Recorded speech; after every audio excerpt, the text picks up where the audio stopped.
Hey guys, what's happening? Johnny Glock here. Happy Friday, by the way. I've been playing with these Timney triggers, and right out of the box, it's an astonishing, awesome competition trigger.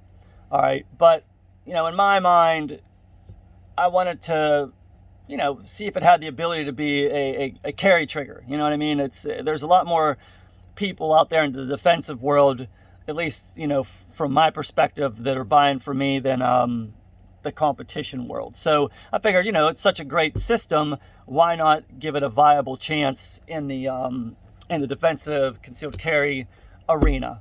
And so what I've done is I've spent like the last week tinkering with it and messing with it and designing it. And honestly, listen guys, this is safe. The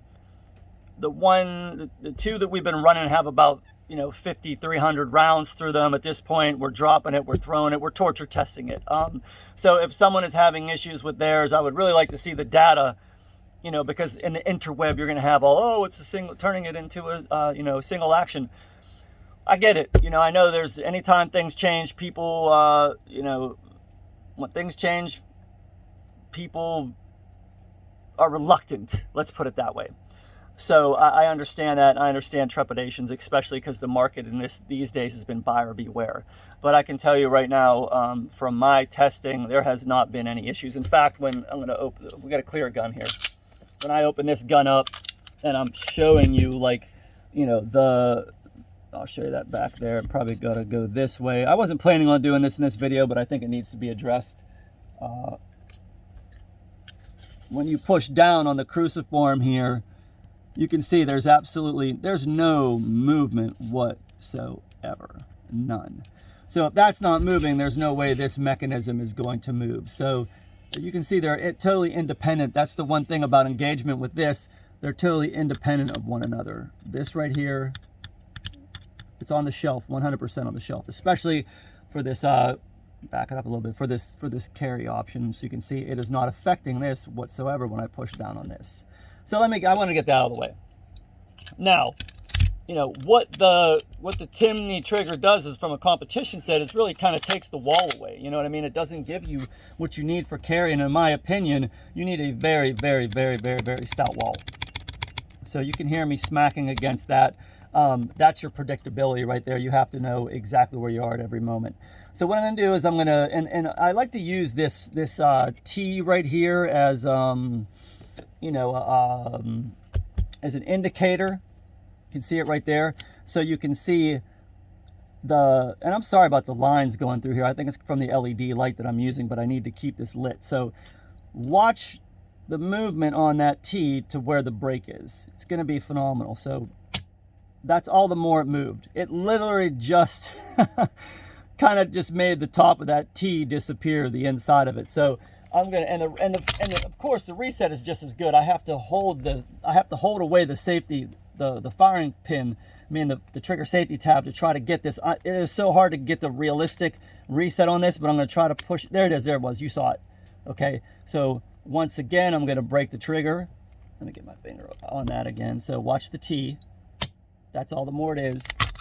I'm gonna reset. I'm gonna pull my finger off of this just so you can see the T again, because I'm telling you, it happens so quickly, and I don't want to jump it. Come on, right? Yeah, see how I jumped it? So, but basically, if you're looking at where the T is now, and then where it breaks, that's your reset from there to right. Come on. Like when a reset's this short, I can't. It's so short I can't even really functionally get it in there. But the cool thing about this is, you saw it was completely safe. It's unbelievably 1911, like, you get a stout wall, a short snap like that. And then, like I said, the reset is just as impressive as the break, right? See, I keep jumping it. That's how short it is. I can't catch it. So basically, and I'm going to do a trigger pull test on it just so you can see as well. And I get accused of last time just because of the method that I used. I'm not going to go into it, but we're going to pull slowly, and it is coming in right over 3 pounds. I'm going to do it again. And you have to understand, it's not so much the brake weight, it's the stoutness of the wall. Very consistent once again.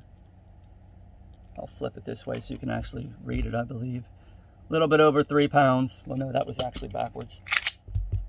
Do one more time. I'm using the spring scale on this. Why? Because it was the closest thing to me. A little bit over, like right around 3.5 pounds.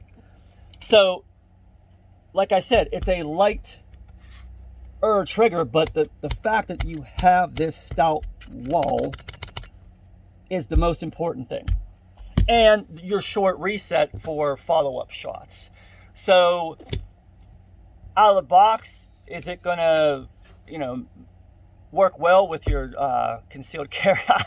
No. I mean, like, if you want to do it, that's fine. You better be well trained. I don't think, and if I think you are that trained, you know better.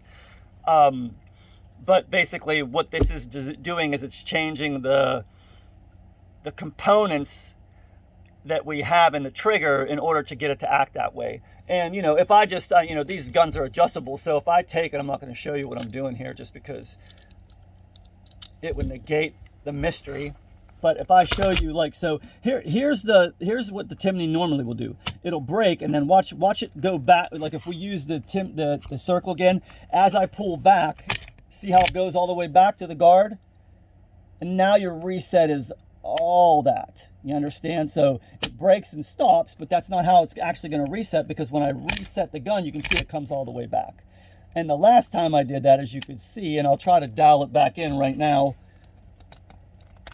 with the modifications that I've made, when the trigger breaks, you'll see it's not going to go back. Went back a little bit further. Okay, let me dial it in a little bit more here. See if I can still get it to break. So basically, once the trigger breaks, there we go, we got it there. It's not going back anymore. So that's what makes the reset and the break. And I could probably dial it in more. Yeah, I could probably dial it in more. I'm gonna try. Okay, so break right there, yeah. So now when you reset it, it's not going all the way back. See how it just stops?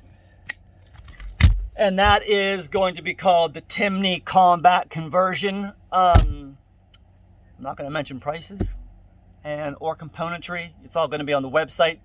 You can check that out this afternoon. I'm going to try to get it put up. I know I'm notorious for saying I'm going to do things and it doesn't happen. But anyway, the website is www.johnnyglocks.com. My number is 941-376-4383. And the email is johnny@johnnyglocks.com. So I hope you guys have a great weekend, and I hope you enjoyed this video. I'm starting to say this now, like and subscribe. I think I'm going to have a send-off too. I want your opinions on this sign-off or whatever. Like, and remember, trigger control is control. Or trigger control puts you in control. Or trigger control keeps you in control. Anyway, if anyone has some anyone has something to say about that, I'd love to hear your opinions of it. But anyway, y'all take care and have a great weekend. Be safe out there.